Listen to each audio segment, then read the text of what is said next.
Kempire is brought to you by the Kempire After Dark live experience is kicking off 2025 with a bang. We're coming back to Washington, D.C. at Union Stage for another amazing show. If you enjoy hot topics, reality TV, and so much more, every single show is a different experience. If you haven't already, get your tickets now for our return to Washington, D.C. I know it's the inauguration week, but let us be the light at a very, well, maybe not so very, depending on who you ask, tunnel. All right. I'm excited to bring this live show experience back to the DMV area. More information on tickets will be available in the description. And New York City, you're up right after that. For Black History Month, we're bringing back the Kempire After Dark live experience to Green Room 42. And this is going to be a very special show as well. But don't forget, you will have access to a live stream option exclusively for this Kempire After Dark live experience here in New York City. We'll be posting links to all of the shows, and information will be available in the episode notes. And I look forward to meeting all of you in person. See you soon. You're listening to Kempire here on the Kempire Radio Network.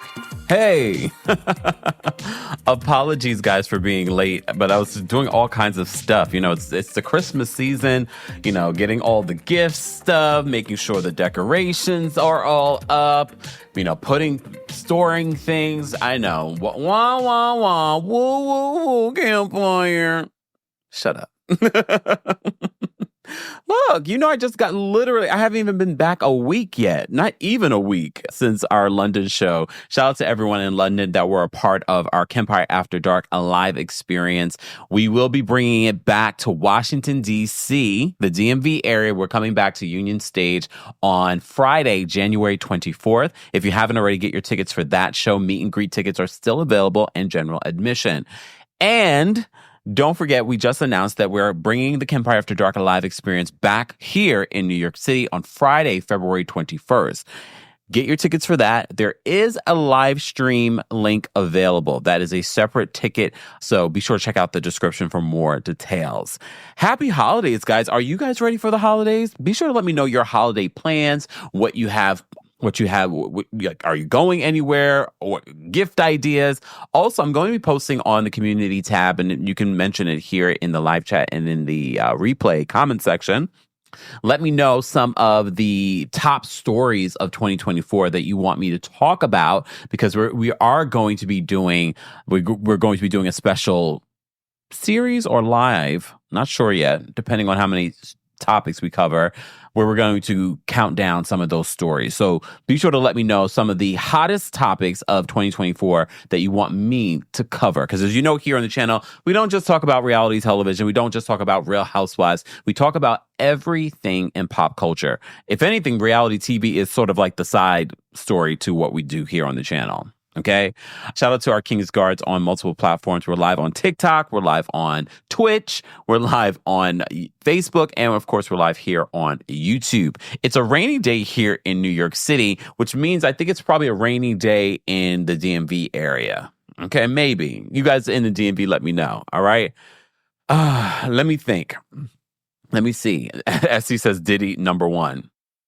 We'll see. We'll see. I mean, 2024 is not over yet. It's not over yet. Hey, Real House Husband. What's going on, everyone? Be sure to let me know where you're watching from. Tasman's watching from Toronto while I work. Gotta come to Toronto.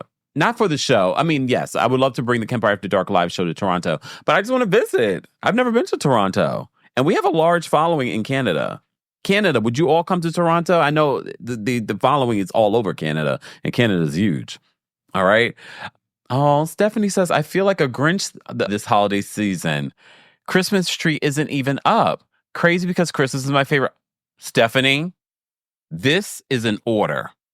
I know sometimes we get in our feelings, we going through stuff, maybe someone's sick, maybe you're sick. It will make you feel better. Please report back to us today in the comment section that you've pulled out your Christmas tree, or you went and got a Christmas tree and you put your Christmas tree up. Especially because it's your favorite holiday. And I get it. Honestly, after I do all the decorating, because I do it for me, because you know I don't have a lot of people over here. I do it for me. Okay, I could care less if anyone sees it. I do it for me. You better pull out your Christmas tree or go get a Christmas tree. Even if you don't do a Christmas tree, it doesn't have to be a Christmas tree. You can still make your home feel like the holidays with a poinsettia, with a little wreath, a little candle that smells like Christmas. And that's an order, Stephanie. Stephanie, what's going on? I get it. Some people have lost loved ones. Some people are just not well, or they just broke up with someone. So I get it. See, Stephanie says, my father passed away in October and his birthday is right after Christmas. So I'm feeling low. I understand. But what I always say to you guys about when we lose someone, it's a reminder to the living to live more fully.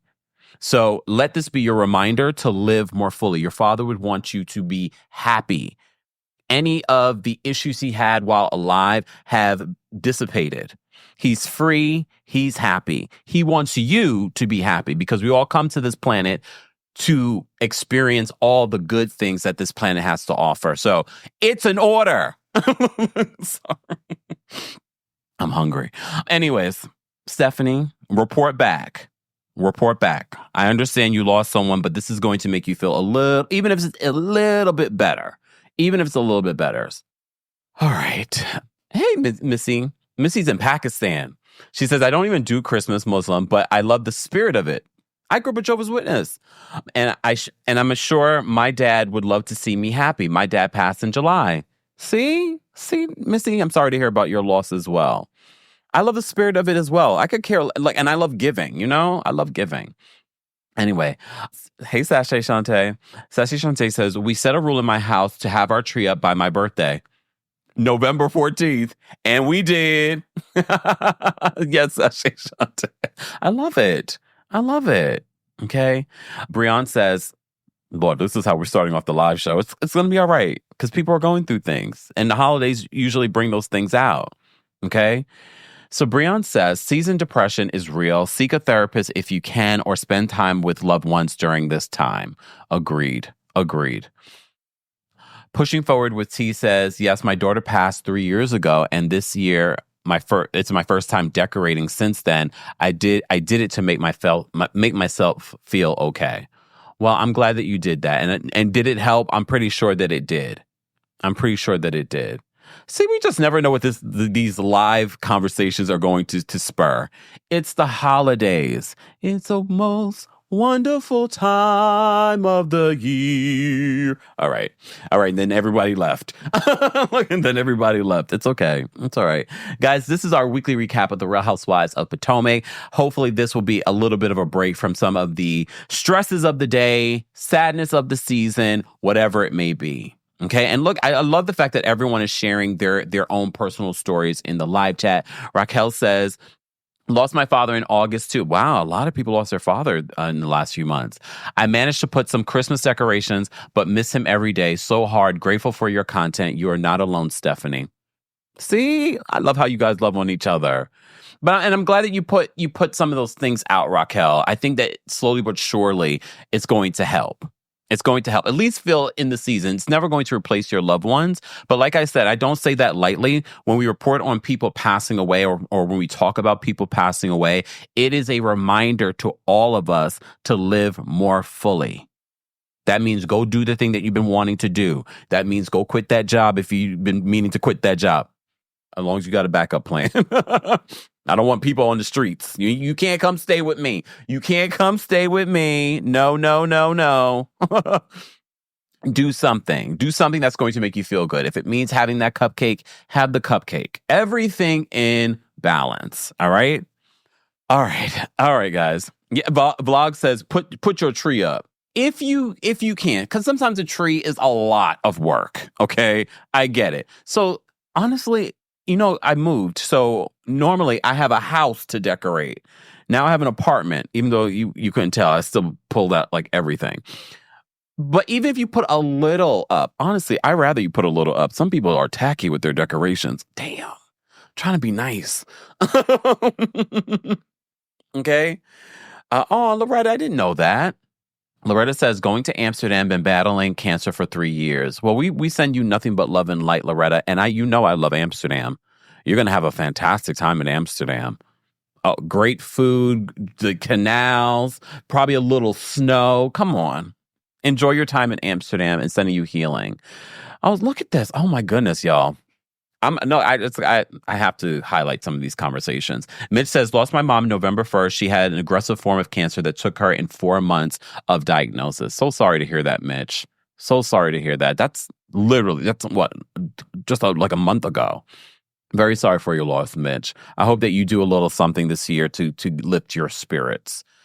Look, I'm not going to say that it's going to make it any easier, but it might give you a little bit of a smile. Sometimes you got to fake through what you're feeling in order to feel a little bit better. Okay? All right, guys, Real Housewives of Potomac. Let's get into this. All right, for those that are just joining us, this is our weekly recap. And it's the holiday season, and like one of you guys said, people get in their feelings because they've lost someone, or it's just the holidays, and maybe they don't have someone in their lives. It's okay. It's all right. All right, exactly. Sharon says prayers of comfort and peace to those who have lost loved ones. I can't imagine. Exactly. All right. Tamara says, I was too lazy for the tree this year, but needed something to boost my space. Poinsettias go a long way. I just bought some. So we'll get into the recap in just a second. So I went and bought some from my local florist. And I had already bought, like, you could see that I had a bunch that were behind me. I took them out of the studio because I was like, okay, I'm going to London for a week. Let me put them where they're going to get some light. Let me water them before I go. I came back. Those suckers were dead. So I went and got some more. Because I want to still feel a little Christmas. Okay, a little Christmas camp. All right. Anyways, let's get into this. I've digressed. We'll do a separate Christmas party. We'll do a community Christmas party at another time. Maybe it'll have to be this week. Next week is Christmas. All right, let me take a sip. Okay. Let me talk about this. Real Housewives of Potomac. Mia, here's the thing. Like, I don't want to mom shame. I'm just going to put the disclaimer out there. I don't want to mom shame. But I will say, I feel like some of Mia's scenes are performative, especially when it's around her kids. I'm sure she's a lovely mom, but when she films with her kids, especially recently, it feels a little performative. And what the hell was she wearing at this kid's place? And I get it. It covered up her body, but it was showing all of her body. And I was like, we're at a kid's place. I don't know if this outfit and the stuff I don't know. It just felt a little too much. Anyway, so she says in the scene that she wants her kids to know that their voices are heard and that their opinions matter. And I think this is her reacting to what the kids said on last week's episode. I feel like that was her trying to do damage control. She also says that, mind you, this was like a 2-second scene. It was like a 2-second scene. I guess they wanted to include her because remember, they're paying her per episode. So we have to think, we didn't get any other scenes with Mia. So I think that's the only reason why they included this in the episode. Y'all notice that? I was like, oh, we didn't get any other scenes really that was just with Mia, which is fine because her scenes have become so cringy to watch. So she says that she wants to make sure that kids understand what's going on when it comes to the divorce. And she understands how it can be difficult for them. Her house husband says, Mia be lying. I know.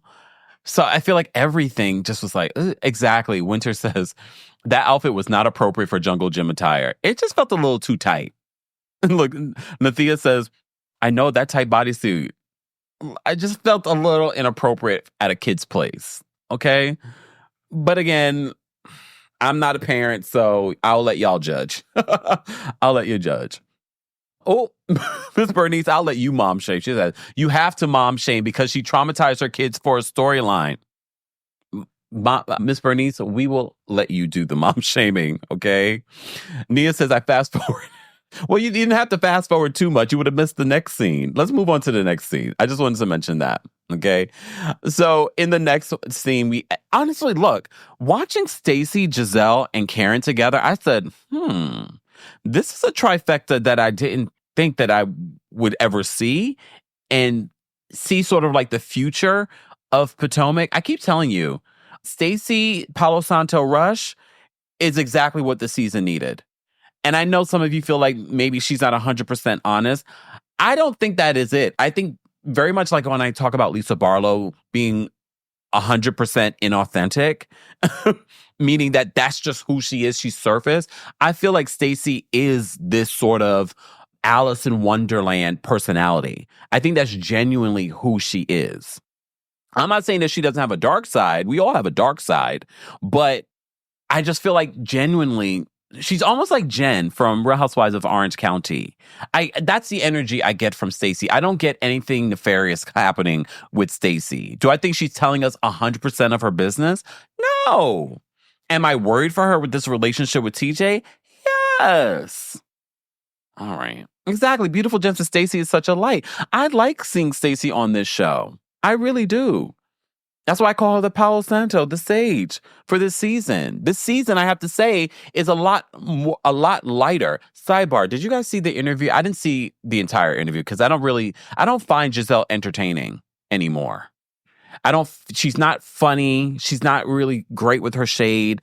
It doesn't land for me. And I get it. She's had some moments this season that will make you giggle. But I can't sit through a podcast or an interview with Gizelle, especially when Gizelle is basically projecting about, what happened last season versus what's happening this season. She even called regular Robin the voice of reason.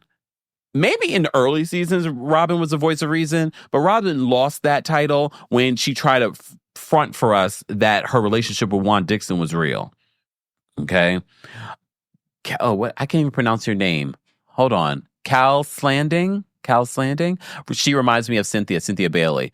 In a way. And she's definitely that archetype. Housewives from a Housewife says she was good on Breakfast Club. Was she? Okay, I'm maybe if I have nothing else to do, I'll watch the entire interview. But in that interview, she talked about the season and the direction that they were trying to go. For me, this season, and again, I said this is production and the network trying to change the narrative, because for me, what Gizelle was talking about the season and the direction the season was going, I was like, you are the reason. Look, you are the reason for why this season needed a change. You are part of the problem. You are a part of the problem, if not the biggest problem. So I'm not falling for what Bravo or production wants to change the narrative. I'm not falling for it. Johnny says, I definitely skipped Giselle's date scene. I didn't. Look, I didn't. Jamina says, I enjoyed Gizelle on Breakfast Club too. I would have to watch it. Creme Brulee says, Gizelle was funny this episode. I didn't find her funny. But it's okay. Everyone is entitled to their opinion. I didn't personally find her funny. Trina says, I noticed Gizelle is doing more interviews this season. I think she's got a stern warning from last season. Without a doubt. Damn. Kay Avery says, I have to rewatch it. I fell asleep on the show twice. In regards to Potomac? Oof. Lexi says, I believe Gizelle is doing better. Everyone is capable of growth. In a matter of months? Okay. I'm not saying it's impossible, but for me, it's going to take some time. Hannah says, hey, big bro, Kempire, been a while since catching Alive. Respect from Canada. What's going on, Canada? Shout out to everyone. JT says, this was a filler episode. I don't think this was a filler episode. Married to Medicine, which we will be recapping at 4 p.m. Eastern today, that felt like a filler episode. Okay. But that's just me. Everyone's entitled to their opinion. Amber says, it's hilarious how Stacy understands the messiness and participates in the messiness while also being flabbergasted by the messiness. Okay. Exactly, Shay. Shay says her Breakfast Club interview was so off. She's acting like she wasn't the problem when she was. See, that's the part of the look. Again, I did not see the full interview, but the clip that I saw, I was like, if it's her trying to change the narrative of what we've been watching, I'm like, here we go. Virgilia says, I don't even have my foot on Giselle's neck. Virgilia says, Kempire, please keep your foot on Giselle's neck. No, it's more so I'm not falling for what Bravo or PR wants to spin this season. Like we forgot the toxicity that Gizelle brought on this show for the last how many seasons. And I'm not going to forget at the top of this season when she sat down with Wendy and they edited the hell out of it to make it look more like Giselle's moment, when she said, I don't want to talk about any isms. So we're going to completely discount what the audience has felt in regards to the colorism on this show. She's like, I don't want to talk about any isms. I was like, what does she mean? What do you mean? Okay. All right, fine. Okay, this is not about Gizelle. So Gizelle, Karen, and Stacy sit down for a little lunch. Stacy says that she thinks that on the inside, Gizelle is soft and cuddly. I do believe that. I do believe on the inside, I think Gizelle does put up a wall. When I met Gizelle backstage at BravoCon a couple of years ago, immediately there's a wall, which is fine. I get it. But at the same time, she's very guarded in that way. And it makes me wonder why she's so guarded. Could be because of how badly Jamal cheated on her. So all of her trust probably just went out the window. So Stacy says she just feels like her and Gizelle would be besties. Stacy, stay far away from her. Stay far away from her. Because again, as I said before, for Gizelle to do some of the things that Gizelle has done over the years takes a very deeply wounded, dangerous person. And I'm not saying that lightly. Because some of the things that Gizelle has done in the show wasn't just Housewives antics. So that, look. So I'm just keeping my good eye. Look, yeah, this is my good eye. I just went to the eye doctor. Yeah, both eyes are good. I got 20/20 vision, but the best one. I'm keeping my good one on Gizelle. Thank you, Katya. You the only one to let me know. No, maybe people that I just didn't see. Katya says, yes, it's raining in the DMV area. It's raining here in New York. Usually, if whatever we're experiencing in New York, the DMV's experiencing. Oh, thank you, Jen. Jen says, yeah, it's a rainy day in the DMV. I don't mind a rainy day. I really don't. I had to go out earlier, though. But now I'm back inside, probably for the rest of the day. At least it's not windy, and it's not really cold. Anyways. Okay, Delon, I would highlight what you just said, but you referred to her as Gizzard, so I'm not going to. All right. Moving on. So Karen gives them an update in regards to what the Love Lagoon is going to be. I'm surprised that we haven't done the Love Lagoon the last couple of seasons. We didn't do it last season, but again, a lot of these relationships have been in turmoil. Okay, and Gizelle doesn't have a boo. I have a thought on Namza and Gizelle. I also have a thought on Ashley and whatever his name is, Josh. There we go. Okay. Anyways, so Karen lets them know, what this will be like, and Gizelle lets her know she's going to invite Namza, which I thought was weird. I thought it was weird because these are very new relationships, and if we know Gizelle, and we don't know Gizelle, but based off her past behavior, if she was taking Namza seriously, and I do know that you guys, I think it was in the Breakfast Club interview, she says that Namza's still in her life. Okay. I feel as if this was a real relationship, first of all, I personally wouldn't bring it on reality television either, or bring it around this group. I just don't feel like she's taking Namza seriously. Not Josh Harlow. I just don't feel like she would bring it around this group. I think Ashley would bring a new guy around this group. I just feel like Gizelle, if she was taking this relationship seriously, she wouldn't bring it around this group. But we'll get back to that. Because I have more thoughts on Namza, who's gorgeous. I think Karen saying that Josh Harlow is beautiful when she saw him. I was like, he's okay. He has like a little baby face, but I wouldn't be like he's gorgeous, but fine. Whatever. All right, moving on. So they talk about TJ, and TJ's in LA auditioning, okay? And when he's in the DMV, that's when he's sort of like just relaxing. Okay. He's been in the DMV a lot. Okay. But all right. So what else is he doing? Because if he's in auditioning is not a paid job. So what does he do? Are you paying him, Stacy? Oh. Look. Are you paying him? KJ says Karen likes white men. Blue eyes? Look, blue eyes? Was blue eyes white? Okay.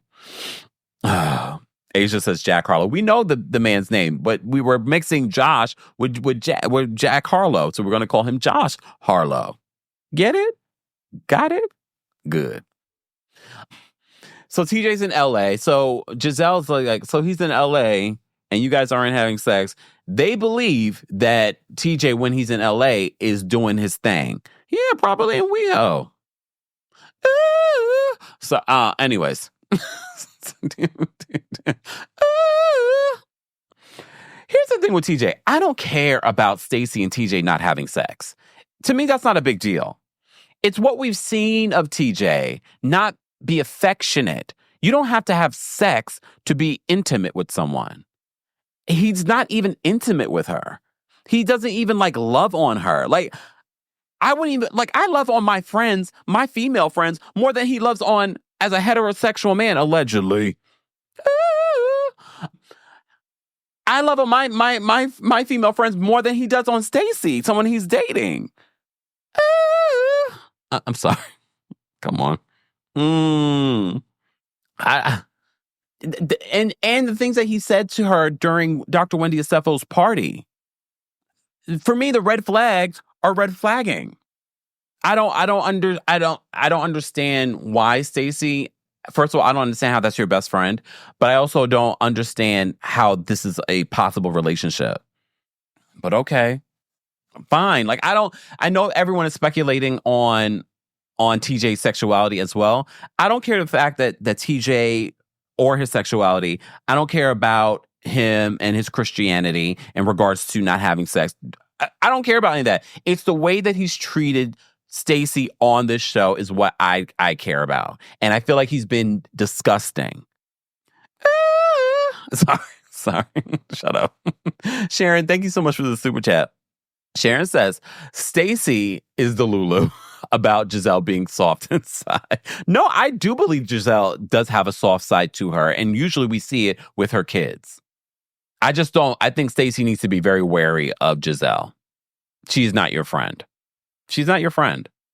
Chantel, thank you so much for the super chat. Chantel says, when are you coming to Toronto, sir? I mean, soon, hopefully. I'll send a message. Look, I'll send a message. I'd love to come to Toronto. Stay tuned. All right. So they talk about TJ. Gizelle and Karen believe that she shouldn't waste her time with TJ, and they believe that TJ is doing his own thing in WeHo in LA. Okay? But Stacy says that, hold on, wait. I fast forwarded. Okay. Gizelle says that if TJ isn't getting booty from Stacy, he's getting it from somewhere else. Yeah, and WeHo. Shut up.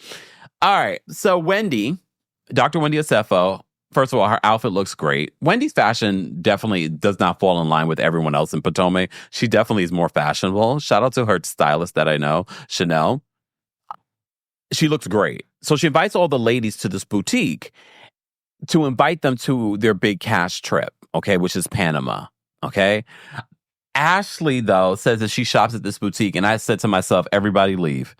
But let's be honest, just because you shop at a boutique doesn't mean that the stuff there is terrible. It's just that Ashley doesn't pair those things well. What the hell was Ashley wearing in this scene? She's like, oh yeah, what's her name here? Styled me for my date. And I was like, oof. Look, I said, immediately get out of there. Immediately get out of there. But if Dr. Wendy is shopping there, it's really more so about how things are being paired. Ashley raised her arm, and I was like, Ashley, we're about to see your breasts. This. Just saying. Tacky. TA says that sound effect is necessary for TJ from now on. Let me get on that, okay? Anyways, so Ashley says that she shops at this boutique all the time. Okay. Jacqueline shows up, and they were like, when was the last time we saw you? It was Dr. Wendy's party. And Jacqueline is so bitter. She's like, yeah, because I haven't been invited to some of y'all events. So Dr. Wendy says she wanted to use this time to announce this liberation celebration because we're still talking about Dr. Wendy's 40th birthday. Fine. Hopefully we're not celebrating it again in Panama. Okay? But she lets the ladies know that we're going to go to Panama and we're going to do a liberation celebration. Kiana. Kay. Look, as someone that travels a lot, and I've traveled throughout Europe, A lot, okay? Anyone else cringe when Kiana, although I loved her confessional, that confessional look, the black look she had on, gorgeous. Did anyone else cringe? She's like, I'm more into big European cities, give me caviar and champagne. I mean, look, as someone that loves to travel, like I'm willing to go anywhere, but her making that comment about Panama, I think she thought it was going to land like I'm a rich, what. And I said to myself, it's actually kind of cringy. Look, it's actually kind of, maybe I'm the only one, but I kind of cringed. I was like, and this is from someone that has traveled Europe. I had to go to her Instagram. I was like, where have you gone? Where have you gone? And look, I didn't go through her entire Instagram, but at least within the last 2 years. And look, not everything, not everything's put on social media. As you go to my Instagram, you're not going to see all my travels. But I said to self, I was like, where we get? First of all, she said Europe cities. When she said Europe cities, I said, oh, girl, that already says to me all that I need to know. That's Europe cities? You mean European cities? I was like, okay, girl. But I went to her Instagram. I was like, okay, let me see where she's gone. In the last 2 years, only thing I see her post was her in the Caribbean and maybe a couple places here in the United States. Nothing wrong with the Caribbean, okay? But I cringed and I said, okay, like, this is weird. Love King says, that scene with Kay was cringe. Like, sis, you're from Baltimore. Stop it. That wasn't me, y'all. Love King said, I'm not coming for Baltimore, all right? They can fight.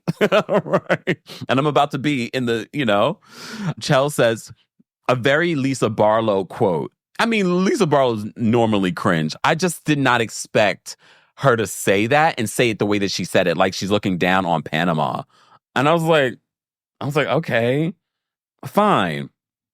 Kilo on my TikTok says, so you would think Panama is right up her alley if she's been to the Caribbean. It's tropical. And she goes to a lot of places. She went to St. Bart's. She went to Turks and Caicos. I was like, okay. And yes, these are nice high-end places to visit. But I was just sort of like, Shay Shantae, I second the Baltimore comment. Y'all better stop playing with Baltimore. They can fight. KJ says, from Baltimore of all places with the nose up, girl, bye. It was giving that she wanted to give that energy. And again, this is from someone that has traveled Europe extensively, just had a live show in London.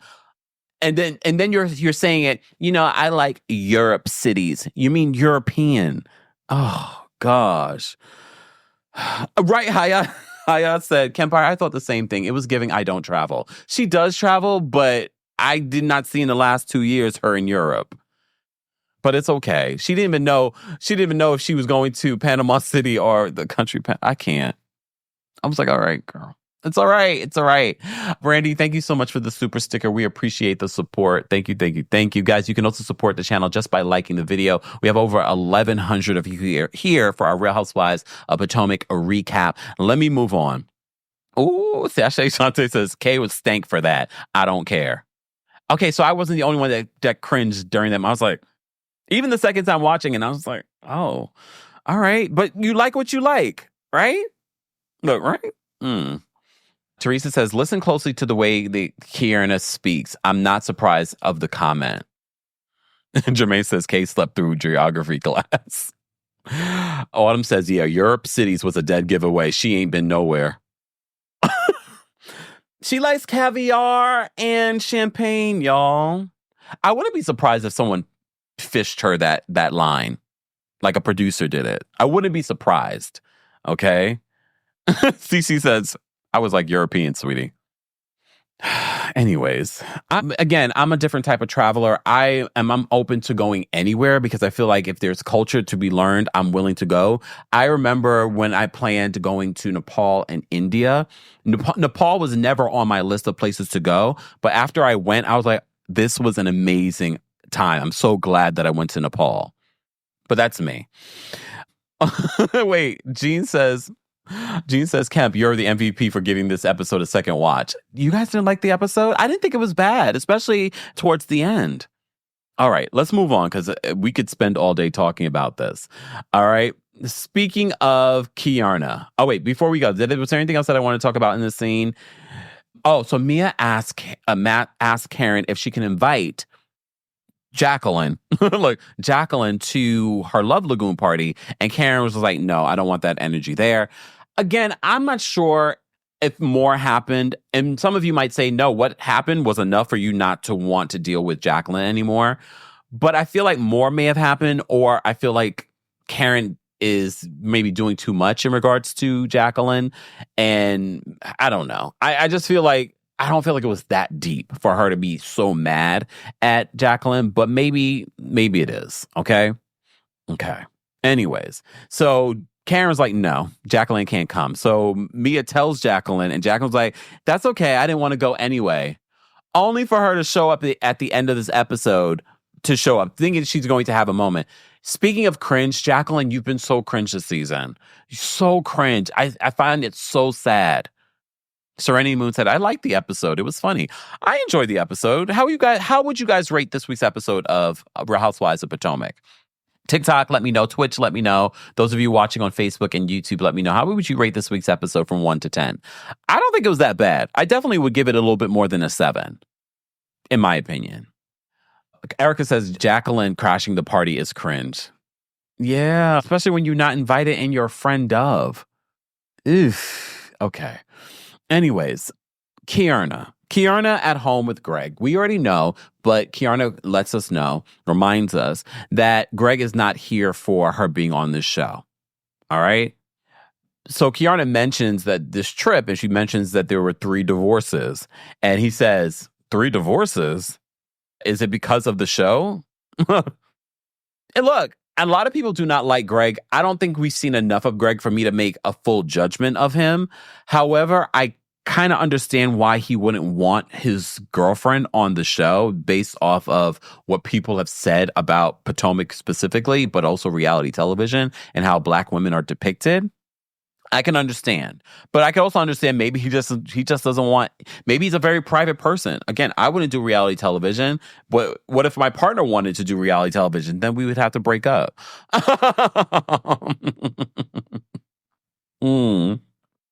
Seven says, did Jacqueline bring her dog? Yes. I'm assuming that was her dog because Karen doesn't have a dog. Right?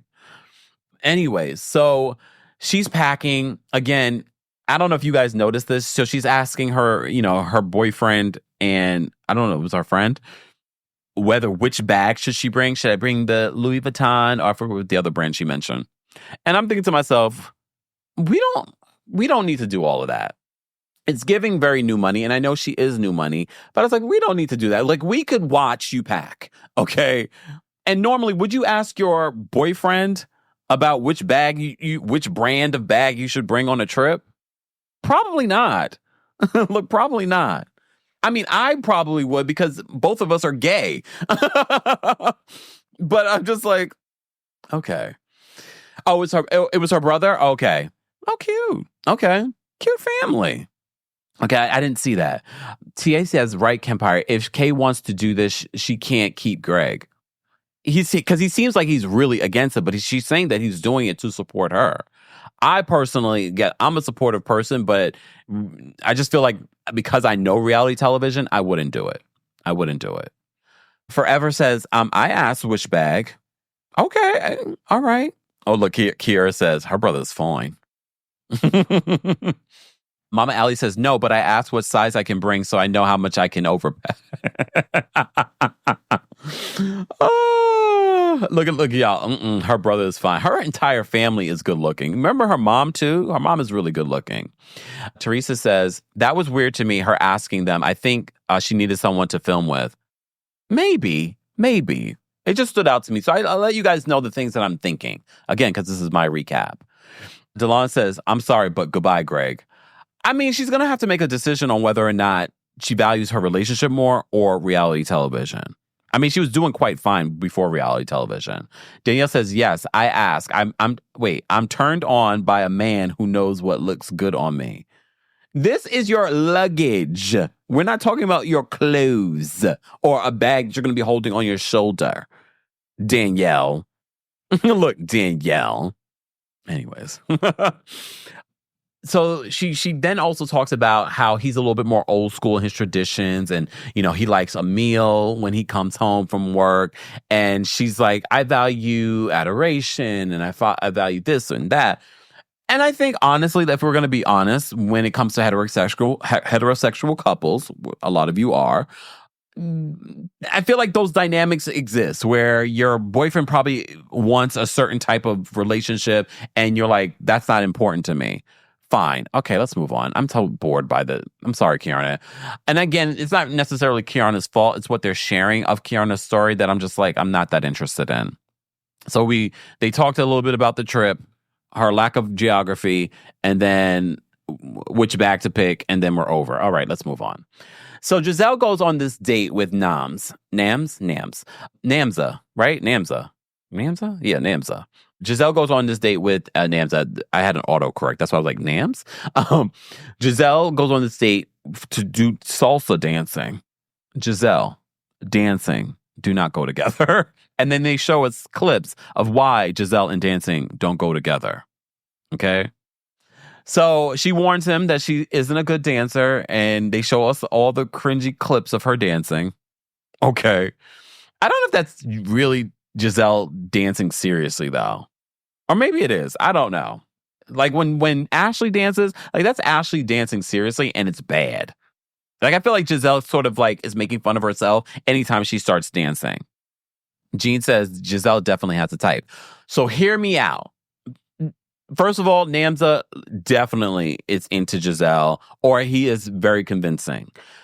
I like it. I like him for her. However, as I'm watching this, I'm thinking to myself, oh, production. Because remember, I didn't believe her relationship with that other guy from Winter House. I didn't believe it. I said, oh, they're just using him to, have Gizelle to have a scene. But then I said to myself, well, we pointed out this guy, Jason, is not even her type. So production got on it. We got to find someone that's more convincing that's Gizelle's type. And I'm not saying that Gizelle can't find a man. I'm not saying that. I'm just telling you, based off past behavior, Gizelle's like, I'm not bringing another relationship back on this show. Okay? So now I'm looking at this Namza situation, and honestly, I hope it works out for her. I hope it becomes a real relationship. But then I'm looking at it and I'm like, no, this was production. I feel like production set this up to add more to Gizelle's storyline this season, because we can only talk so much about her kids going off to school. Okay? This is production setting this up. We got to find the right guy that people will believe is Gizelle's type. Or maybe it is. But okay. And Lexi fell for it. Lexi says, I enjoyed watching Gizelle on the date. This guy is more her type. He definitely is. And he was very flirtatious with her. He was very complimentary. I was like, all right. Sharon says, Ashley can't dance or sing. Don't hear her tell it. I think the problem for Gizelle and Namza is that he's quite younger than she is, like 10 years younger than she is, maybe a little bit more than 10 years. So I feel like for her, she probably wants someone that's age appropriate, like Sherman. All right. But then she talked about the characteristics. She starts giving him a questionnaire. Michael Jordan or LeBron? Well, he's 40 years old? I was glad he chose Michael Jordan, because I feel like LeBron is like newer, not really, but definitely newer than Michael Jordan. Like they weren't even playing it, right? They weren't playing. Here we go with the sports. They weren't even playing at the same time, right? Just saying. Sunshare says, we all can't dance, y'all. Well, yeah. Look, case in point, Gizelle. So she starts asking him all these questions, and he tells her his favorite color and blah, blah, blah, blah. Then, see, Danielle says she agrees. She says, yep, that's the only problem. He's too young. He's not very young. He's 40, y'all. He's 40. He's not that young. Shersa says, good point, Kempire. He's young for her, but I still think they fit. No, I hope that she's able to look past his youth and the fact that he's not mean to her. You see how she's already trying to pick him apart? But that's a Virgo. Virgos, you didn't see it was coming. It was coming. She was picking him apart, looking for all the things that just wouldn't work. He's like, oh, he hasn't been to jail. Really, Gizelle? Like, why does he have to go to jail? And they were like, has Jamal gone to jail? It's like, yeah, he was fighting for the people. He probably should have went to jail for how badly he cheated on you. And the fact that she says she needs somebody mean, here's the thing. And I see this with a lot of people, some of y'all included that are watching. Some of you need to let go of your list of things that you want in a relationship, especially if those things were in other people that you dated, especially if it didn't work out. So she wants these things that didn't work out for her before. He has to be a little mean. I don't want anyone to be mean to me. But for a Virgo, yeah. They probably do need someone that's a little mean. Come on, Virgos, admit it. Come on. Jen says, I'm a Virgo and I can't lie. Wait, I can't lie. Everything you said about us is true. I love you know what, Jen? Thank you for acknowledging and admitting that. That takes a very self-aware person. All right. Stephanie says, how are we catching strays? Come on, Stephanie. You're not new to the channel. NYCFE says, Virgos either catching strays or throwing them. But I love a Virgo. Still, come on. You Virgos can take it, because if you Virgos couldn't take it, you wouldn't still be here. Some of these weaker signs, when I mention their sign, they unsubscribe and they don't watch the channel anymore. Pisces. I'm playing. No, Data's been around. Data's a Pisces. He's been around for forever. All right. Missy says, I don't get the mean part. I mean, some people, I could see a Virgo handling mean. They can handle mean because they're mean. They're mean. Some people might describe their honesty and just lack of not holding back as mean. Case in point, a Taurus. I think you're mean. You can be mean. Brandy, thank you so much for the super sticker. We appreciate your support. Danielle, thank you so much for the super chat. Danielle says, him being, quote, mean is her way of feeling that he can protect her.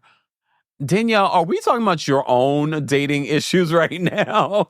Is that what are you saying? This is what you expect in a man too, Danielle? We can talk about it on stage when I come to Washington, D.C. Washington, D.C., the Kempire After Dark Live experience is returning Friday, January 24th. Go get your tickets today. Meet and greet tickets are still available, and general admission tickets are still available as well. The premiere tickets have already sold out, okay? Okay, so get your tickets today. New York City. We will be returning to New York City Friday, February 21st at Green Room 42. We also have a live stream option for those of you that are watching from other parts of the United States and internationally. All that information will be available in the description. Hold on, wait. Where's Funky's comment? Damn it, I lost it, Funky. What did you say? Oh, no, here it is. Funky says, we Cancers are fighting for our lives against Kempire too. I'm a Cancer and still love all the shade. Well, here's the thing. Cancers can handle it too. But you already know I love a Cancer woman. It's the Cancer men that are trash. Well, it's not all of them. Lexi says, Kempire's on fire today. Maybe because I'm hungry. I'm not hungry, but I haven't eaten. I'm fasting. But I'm going to eat right after this, right before my Married to Medicine live at 4 p.m. Eastern, 1 p.m. PST. Fabiana says, Kempire, are you having a meet and greet at New York City? Oh, yes. Thank you for the reminder, Fabiana. Yes, we are going to be having meet and greets in New York City. Is that not an option? Did they not give you that as an option there? Let me know so I can make sure that they make that available. Janessa says, I think in regards to Gizelle, I think she means someone who can put her in her place when need be. And you Virgos need someone like that. I can see that. Sasha Shante says, she says, all the Cancer men I know are trash. Not all the Cancer men I know are trash, but there's a pattern. Look, there's a pattern. Heather says, now why am I in it, says this Cancer. Excuse me. Paige, thank you so much. She says, Kempire, I hope you have an amazing DC show. Wish I could be there, but I'll be getting ready for my baby shower that weekend. Love from Baltimore. All right, Paige. Why can't you come? Look. It's only a couple of hours that Friday night. You'll be done with all the other stuff during the day. But you're also pregnant, so then there's that. It's all right. It's all right. All right, Paige. Fine. But the way the DMV shows out, I probably have to do a second show anyway. So stay tuned. All right. Katya says, I love Kay, but that comment about Panama was so ignorant to me. There is beauty all over the world. Yeah. All right. Annie says, I'm a Taurus. Shouts all the Tauruses. And my dad told me I can be mean and hateful sometimes. No, we can be mean too. We can be mean too.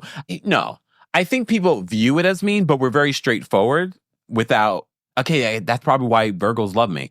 We can be very straightforward sometimes, and some people just can't handle that. But Virgos don't have a filter. I feel like Tauruses, we have a filter. We're going to have to do a separate live just talking about signs. Let me move on. All right. So there was a cute scene with Gizelle and Namza. I honestly, after watching it, I was like, did the producers set this up for Gizelle? But I can see Gizelle, if she lets go of the whole age thing, then she probably could actually have something with Namza. I think Namza is smart. I think Namza is cute. I think Namza could be what Gizelle needs in this chapter in her life. I think it's the age thing for her. See, Shersha says, as a Taurus, I would say we're very blunt. Yeah, I think so. With certain people. We're not blunt with everyone. We're blunt with people that we're close with. All right? Millie says, I like him for Jizzy. Yeah. Sarah says, it's y'all earth sign madness. Shut up. Hey, Austin. Austin says, Kempire, make it your business to visit St. Louis in 2025. Thanks. That's how I read it, Austin. That's how I read it in my head. She says, Kempire, make it your business to visit St. Louis in 2025. Thanks. Yeah, Adrian, go. Adrian says, what Virgo hurt you, Kev? It's okay. You can tell me. No Virgo has hurt me. They've tried. Look, they've tried. Okay? Some of y'all in here tried too. Oh, whoa. Beautiful Bullet says, my mom and dad are both Virgo. I can even imagine. Oh, that's a lot. That's a lot. But I'm also the product of 2 Scorpios, so then there's that. Damn, Maya. Maya says, but Namza could do better. I mean, you're right. You're right. Okay, fine. All right, let me move on. All right. So Gizelle and Ashley on the way to this Love Lagoon, they're bringing Namza and Josh. So this is part of the reason why I sort of looked at Josh and Namza as sort of production based, meaning that production brought them in for Ashley and Gizelle. Because I was like, why would we be bringing these very new relationships, literally within months of each other? Not even months, weeks of each other, okay? I said to myself, I was like, this is feeling very forced. This is feeling very pre-produced. Because I think it's weird. And I think Kiana said on Watch What Happens Live, she felt like it was weird that these new guys were a part of the group. All right. Gizelle tells Namza in the car where he's going. Do you believe that Namza didn't know that he was going to this Love Lagoon party? And any other guy, if someone told you this, how would you feel? How would you feel? I would probably be caught off guard. I'm like, okay. What else? Oh, Ashley says that she's a little wary of bringing Josh Harlow around this group because she said they've gone on a couple of dates and she's very protective of her Josh. I just don't know what we get with Ashley if it's ever 100% or honest. But I do think that she's into Josh. I do think that is her type. I think production did a good job. Production, if you're into the matchmaking business, truly original, y'all need to do a matchmaking show like we did with Love Match Atlanta. We need to bring that back. A lot of single folk want to see a show like that, a reality show like that. Not a competition, but a reality show where, people are getting like professionally match made. Just saying. Okay. So I think they did a good job with Josh Harlow and Namza. Y'all did a good job, production. I can't wait to see them in the wild. I'm like, production, y'all did a good job. Okay. Look, K-Baby says these are PR relationships. Okay, Funky says, I didn't mind the new guys being there. I prefer Josh over Michael. Without a doubt. Without a doubt. I did find it funny though. Wendy said that this was a lateral move. I wonder if she meant from Michael Darby or she meant from the other guy from the reality show that she dated. Because Michael Darby, I don't feel, yes, they're both white, but I didn't feel like it was a lateral move. I felt like it was definitely an upgrade from Michael Darby. Maybe. I don't know what Josh does for a living. Because, yeah, you can be cute, but if you're broke and cute, that's not going to work for Ashley Darby. Okay? Toya says that Josh looks like he's 21. And he's, what, 30? He's like 30. Remember, he had cancer at like 28. Exactly, Gigi Gullum. It's definitely an upgrade. But I will say this. Although Josh is better looking than Gullum, he's got his own little hermit looking kind of, okay. I'm just saying, come on, you were thinking it. Yes. Get My Crown says, got my premiere seat. Look, one of the people that sold out the premiere seating. Get My Crown says, got my premiere seat. See you in January, Kempire. See you in January. I love it. I love it. But DC tickets are still available. Don't worry. It's not a huge venue, but it's big enough. But there are some tickets available still for our DC show on Friday, January 24th. Get your tickets today. Millie, come on. Come on. Chandler says it's the hair. Foxy said he broke, child. Come on, Fox. Come on. All right, let's get to this Lagoon party, okay? Karen's love Lagoon. So everyone's arriving. Jassy comes. I know you probably think, where's Jassy been? Jassy comes. Jassy, stunts on us. She's like, I brought you a 23-year-old wine from my family's vineyard. Oh, okay. Okay. All right, fine.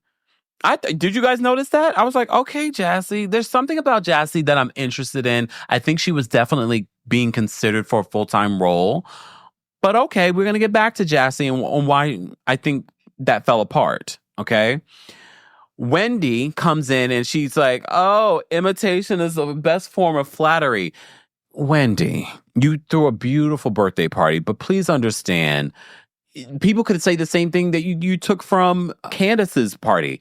That look, the white with the white chairs and the white flowers is not incredibly original.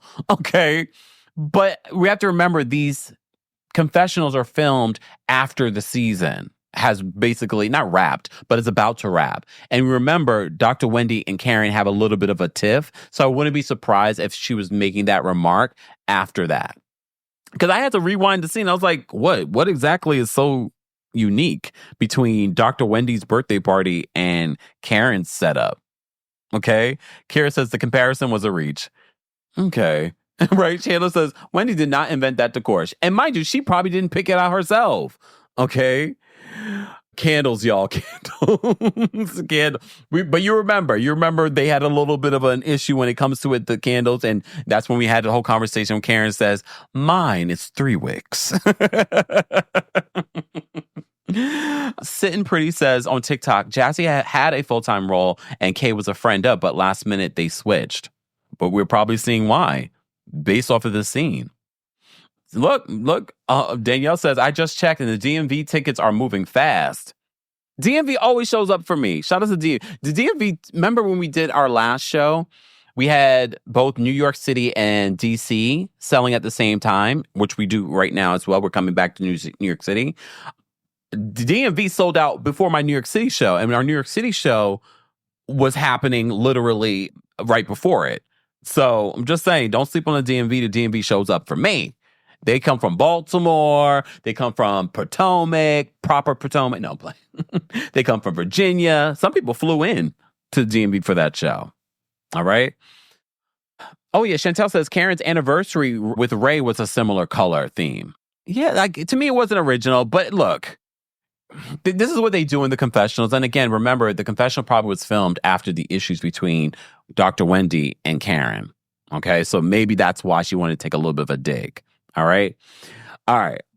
So Wendy, when she sees Jack Harlow, she screams, Josh, she screams, is that Jack Harlow? Then she says in her confession, she's like, it's more like a middle school Jack Harlow. Yeah, because he's quite young, but isn't Jack Harlow quite young too? But okay. He looks a little bit more of a baby face, okay? And that's when she makes the comment about this is more of a lateral move for Ashley. Definitely. Why did Ashley show her vajayjay to Stacy? Here's the thing, and this might be the HR in me coming out. We have to remember, yes, they're filming a reality show that's a form of entertainment, but this still is a work environment. I felt like that was really aggressive in regards to her showing her vajayjay, like her literal vajayjay, because Stacy was asking her if she was going to get into the pool. She's like, maybe later. And then she showed her vajayjay to Stacy. And look, let me give you an example, okay?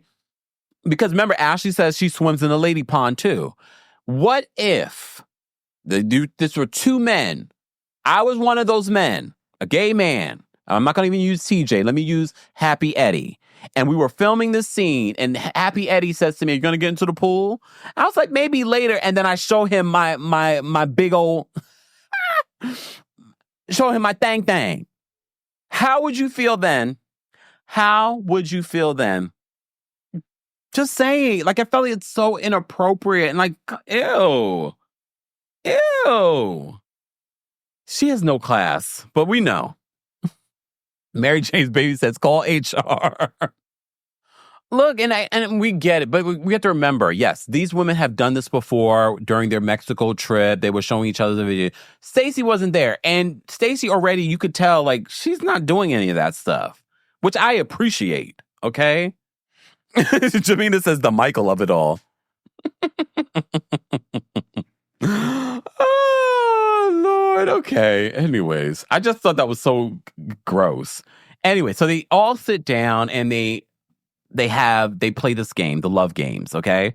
So the first question, so everyone's sitting down and having a conversation, you know, they're going to participate, including the new guys, okay? Mia is there on her own.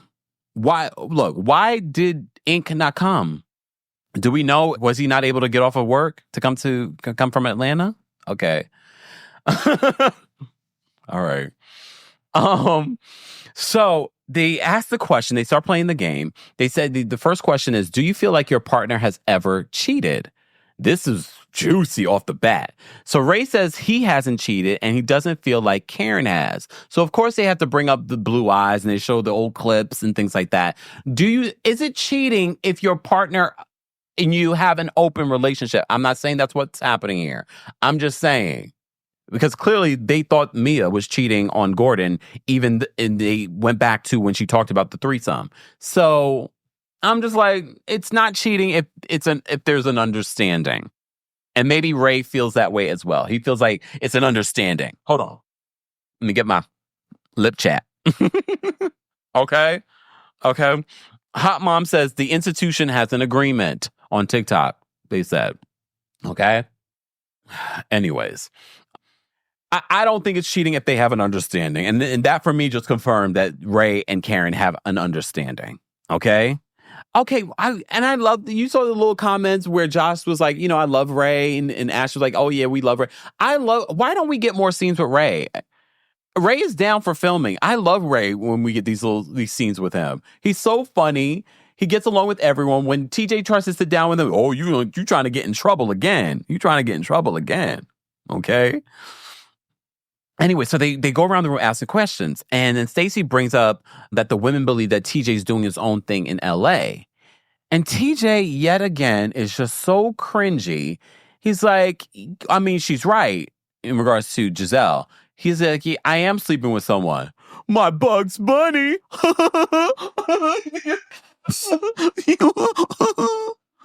Oh my gosh, Stacy. Even if he was willing to sleep with you, I don't see how you could get moist for him. Sorry. He's sleeping with a Bugs Bunny as a grown man?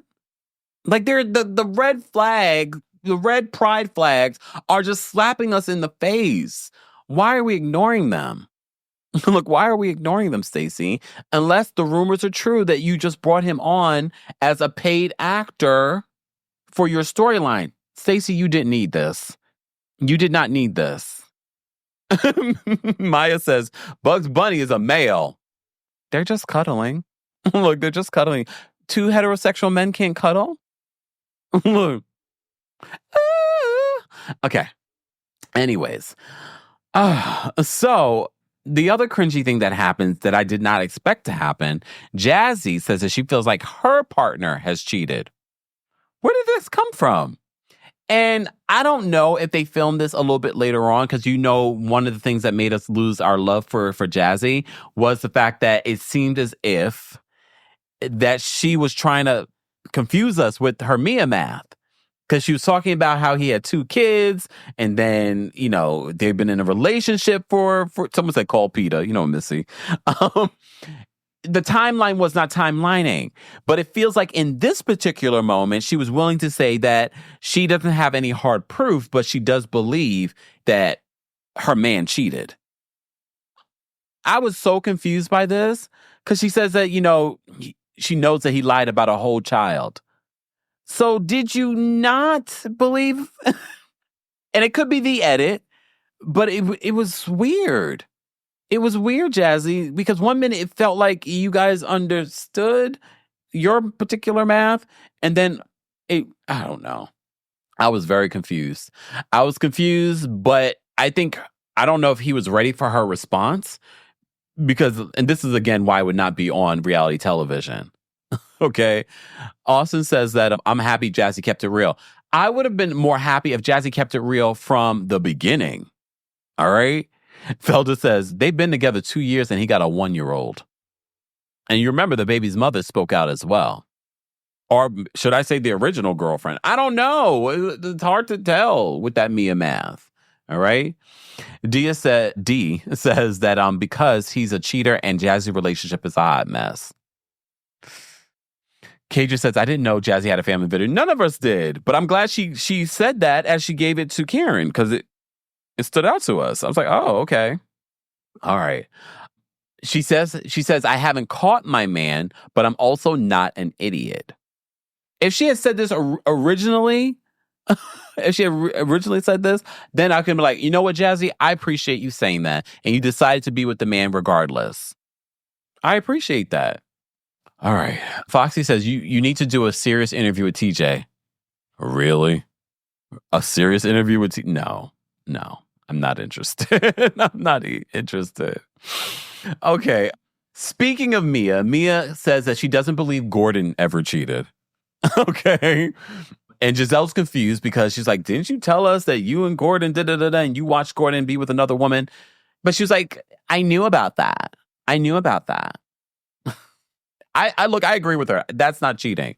But she does say, like, oh, we didn't ask you, Mia, did you cheat? And we know Mia cheated on Gordon with ink. So she's like, yeah. And then Stacy's confused. Why are we just brushing over that? Why are we brushing? We're just going to brush over the fact that she cheated. Yeah, because look, ink is not there. Oh, do you think the reason why ink wasn't there was because Mia knew that these questions were going to be messy and she did not want to get thrown under the bus? Possible, because I just don't feel like ink is going to miss a day of filming. Right? Guys, don't forget, you can hear an audio version of our live recaps, including special episodes on the Kempire podcast. Subscribe today on Apple Podcasts or on Spotify. While you're there, help us get to our goal of 1,000 reviews on both platforms. Give us a 5-star review and be sure to subscribe and download the Kempire podcast. Okay? All right. Exactly, Velda. You got a good point. Velda says, Gordon cheated with Mia on his wife. They admitted that as well. Mia just lies and lies. She just can't keep up with her lies. All right? She just lies and lies and lies. Like, honestly, we forgot. Thank you, Velda, for reminding us. He is a cheat. Look, like, he is a cheat. And look, would you be surprised if he cheated on Mia? I wouldn't be. Like, I don't think that Gordon just did threesomes with Mia. I believe he definitely had his side pieces too. I'm pretty sure he did. Anyways, so the next question, are you dominant or submissive in the bedroom? Okay. TJ wants to remind us, because they're like, so how can TJ talk about this? He hasn't been with anyone. He's like, I'm not a virgin. Okay. Ashley was confused. Eddie then talks about that he's very dominant. And, sometimes Wendy wants to be dominant in the bedroom and he wants to pull her to the edge of the bed. And she's like, oh, yeah, sometimes I just want to stay in the middle. I was like, it's a lot of information, y'all. But I appreciate the transparency. Mia then talks about how she's dominant in her relationship with Gordon. We couldn't tell. And how with her relationship with Ink is dominant. He likes to choke her. Karen's face was all of us. Because I was like, I really don't want to know any of this. I don't want to know any of this. Ashley. So Ashley says when she's with men, because I forget that Ashley's a part of the Rainbow Coalition. Creme Brulee says that TJ says that he's Dom. Anyways, does that mean TJ? Never mind. I'm going to leave it alone. Does that mean TJ's a top? Okay. All right. Or Dom. Never mind. Stop. Okay. Anyways, so Ashley says that when she's with men, she's more submissive, but when she's with women, she's more dominant. Okay. I don't care. Like, ew, I don't want to think about you in that way. All right. So Wendy then says at her birthday party, Ashley got a little drunk. And then Ashley looked at Wendy and she was like, are you going to be showing me anything tonight? First of all, again, if the tables were reversed, okay, some of you, remember, Ashley's about to be a single woman. But Wendy is a married woman. And you're asking, that's inappropriate. Look. That's inappropriate. Kira says HR. HR. All right. I agree, Kira. Okay. Y'all are spicy in the live chat. Replay crew, are you spicy? Guys, if you're part of the replay crew, be sure to let us know and let us know where you're watching from and how you would rate this week's episode of The Real Housewives of Potomac and what you thought of the different moments that we're talking about. But if you are a member of the channel, I'm going to drop the call-in link on the community tab right now. Almost forgot. And we're going to take some quick calls because I got to go watch Married to Medicine, which felt like a filler episode. Anyone else? Like, part of me doesn't even want to even recap it because that's how much of a filler episode it was. But we'll recap it real quick. All right. Members, we're going to drop the call-in link for you guys on the community tab here on YouTube. So if you want to call in and share your thoughts on this latest episode, I just dropped the call link for you guys. Live chat, let's get to 500 likes and I'll drop the call-in link for you guys watching on YouTube. All right. And on Facebook, okay? Cammie says, Ashley is a walking HR violation, okay? Vanessa says, Ashley will do anything strange for change. Y'all ain't right, okay? Y'all ain't right. All right, so Wendy brings that up. Weird, okay? And then Ray admits early in the relationship that Karen used to tear him up. All right. Then Gizelle decides to bring up, Karen says that she retired her mouth. And so she asked Ray, would you like her to come out of retirement? And cute Ray is like, of course. Of course. Then, of course, the editing team over at Truly Original gets besides themselves and they set up the scene that something's coming. A shark is coming. And then Wendy says, do you own a dog? A dog shows up, and then we see Jacqueline arrive with, I think, 8 or 9 heart balloons. I thought they were going to have some sort of moment. Apparently, they're going to save that moment for next week's episode. Okay. Be sure to let me know, guys, what you thought of that moment. Here's what I think. Jacqueline, you've been so cringe this season, and I hate that for you. I felt like if you had just... Honestly, if she had aligned herself, maybe outside of outside of Mia, she probably would have had a better season. But I think she literally made she had a conversation and a deal with Mia that she was going to support her no matter what. I was just like, no, girl, you're looking like... Oh, okay, sidebar. Congratulations, Jacqueline. She did announce this last week that she is pregnant with child. Everyone's asking, is Mia the father? Congratulations. Look, congratulations. Fine. fine. All things. Oh, damn! I lost your thing. She says, "I hate that I'm late." It's okay. It's all right. All right. Let me just say thank you. We had a couple of super chats. Sharon, thank you so much for the super chat. Sharon says, Josh Harlow said, "I'm vanilla, baby. I'll choke you in, but I ain't no killer, baby." Fit right into the choking combo. Did he say he was dominant? He did. He did. I mean, it's the quiet ones. It really is the quiet ones, but I just can't imagine him. I don't want to imagine that. Shasha, thank you so much for the super chat. Shasha says, "I feel like Wendy deserves to play the background after the past 3 seasons she's had. She's been attacked relentlessly." Who says that she's playing the background? Are people saying that she isn't standing out this season? I feel like she's being like a moderator this season, chiming in when necessary. I'm okay with Dark. I always tell you guys this. I don't need someone to have a storyline, even though Dr. Wendy does have a storyline this season. She's giving us a follow-up, first of all, her birthday, but also a follow-up in regards to the issues with Eddie's family. But I like the role she's sort of playing this season of sort of, calling people out when necessary. I'm okay with Dr. Wendy, and she's bringing the fashion because everyone else isn't. Okay. And honestly, she's adding to the no toxicity of the season. Just saying. Okay. Here y'all go with the singing of that damn song. Anyways, guys, if you haven't already, be sure to like the video. It's easy and it's free. Let's get to 500 likes and I'll drop the call and link for the general audience. How would you rate this week's episode of, I was going to say Married to Medicine, that's later, of Real Housewives of Potomac?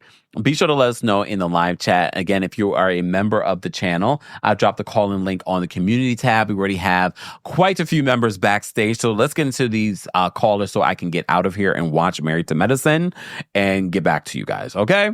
All right. Tyler's backstage. We're going to bring Tyler up. Again, guys, the opinions of the callers do not represent the opinions of myself, the Kempire LLC, or our sponsors. They're calling in of their own free will, and they agree to share their thoughts and not to use profanity, cussing, and all this other stuff. Blah, blah, blah, blah, blah, blah, blah. You know the rules, people. All right? All right, Tyler, what did you want to share in regards to Real Housewives of Potomac? Okay. Hi, Kempire. Hey. So I just want to say this. I've always said, TJ did say he's dominant. I said he was a blouse. That's a feminine top. But anywho, I I am loving him on the show, I guess, or whatever like that. Kiana, bye. I'm sorry. I just don't see it unless maybe at the trip we're gonna see something that changes, changes that. Bye. Ashley, do not come back next season. I don't want to see it. I love Karen and Gizelle together. I love them two together. Like this is it's giving you can put any group of girls around them and they can rally the show. I love this. I think Robin leaving from Giselle makes her more likable. I do like that. I think Wendy is okay this season. I like her. I don't think her and Giselle are truly friends. I think it's just like, let's just, be at peace and go on about. And I like that. Like, we don't have to have any beef. Let's go on about our business.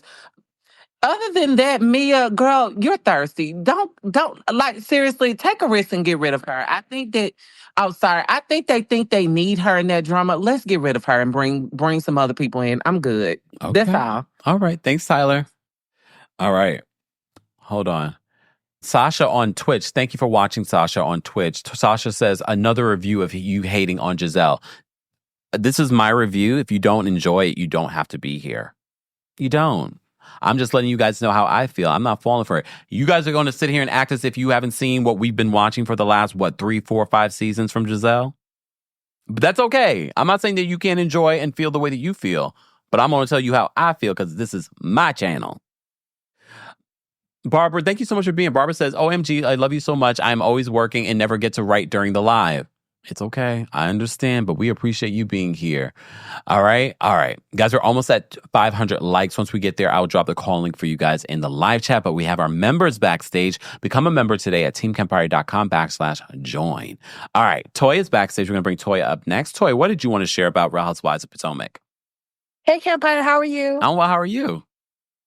I'm good, thank you. I just want to say Mia can leave. We do not need this type of drama. It's too messy. I had to fast forward the scenes, even with her kids, because we already know she's going to try to have the conversation. Like this, it's messy. It's too much. We don't need it. I prefer to see more of Jossie and Kiana. I want to see Jossie planning her wedding. If, she'll be invited back. She probably won't. I don't know. Kiana's man, he seems a little unsupportive and mean to her. I don't like that. Gizelle saying that she wants a man that's mean to her. Like, lady, how old are you? Like, what? That is not what the girls want. Like, you should want somebody who's kind to you. And you have 3 daughters who are, 18, 19, probably dating. Like, that is such a horrible thing to put out. Like, no. Yeah. And then Ashley, girl, you spent way too much. You had spent way too much time with Michael because what is going on? Why are you coming on to other ladies? And TJ, he comes across as, that weird uncle that thinks he's funny, but is actually really creepy. Thanks, Kempire. Oh, thank you, Toya. Ooh. Ooh, that's an interesting take. Ooh. Okay.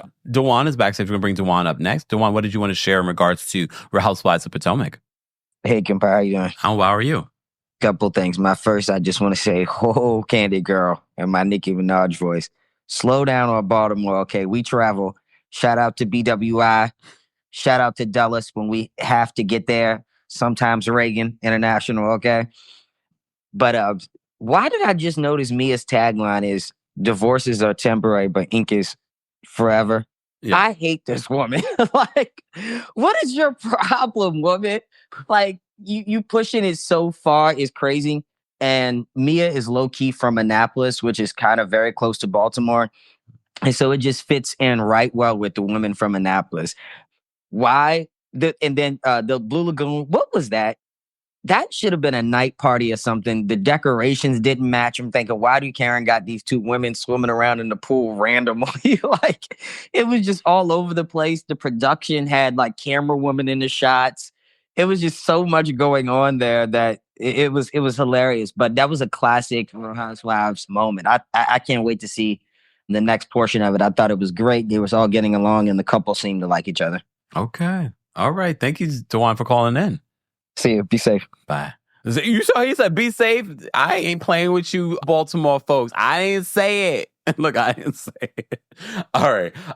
Dawn Tatia. Hold on. Let me bring you up. Dawn, what's going on? Hey, Kempire. Hey, how are you? I'm good. Thank you for these lives and recapping the show. Thank you. Okay, so Stacy and TJ arrangement. Like, I was rooting for Stacy and I really like Stacy, but I don't know. She's giving, I don't know. Anyway, Gizelle. Okay, so I wasn't really a fan of Gizelle, and I'm a twerk on the fence. But I like her better this season.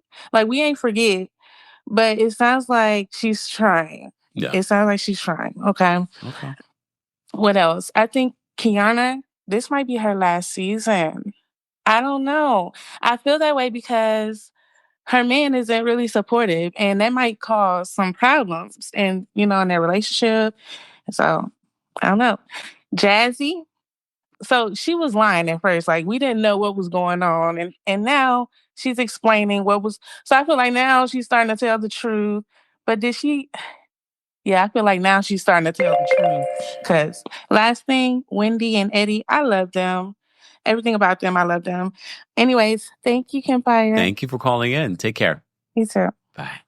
All right. We have DeLon backstage. We're going to bring DeLon up next. DeLon, what did you want to share about Real Housewives of Potomac? Hi, Kempire. How are you doing? I'm well. How are you? I'm good. Before I say anything, I wanted to share that I did also lose a relative, but in 2020, and his birthday is on Christmas. So Christmas is also kind of hard for me sometimes, but I get into the spirit closer to Christmas. It's just leading up to Christmas. I just can't do it. But like on Christmas Day, I feel the spirit. So, it does get better. And also when you live for the people who are not with us anymore, you see your life in a different way. And this is the most open I've been since the passing of my loved ones, and this has been an extraordinary year for me for being open-minded and free and doing anything I wanted to do this year. So I just wanted to be an inspiration. Do you think that explains? I'm sorry. Do you think that explains Giselle's change this season? Because remember, she lost her father. The change, I don't believe in. Look at me trying. See, at least I tried. Anyways, Delon. You tried, but the change I don't believe is. But this was the first scene I tolerated, kind of liked without her daughters. This was the first scene I didn't want to fast forward in a long time. Okay, I'll give her that. But Giselle Good Eye is still on sis. Still on sis. Kiana's man gotta go. I would leave him. I'm sorry. He just doesn't give supportive. And I get it.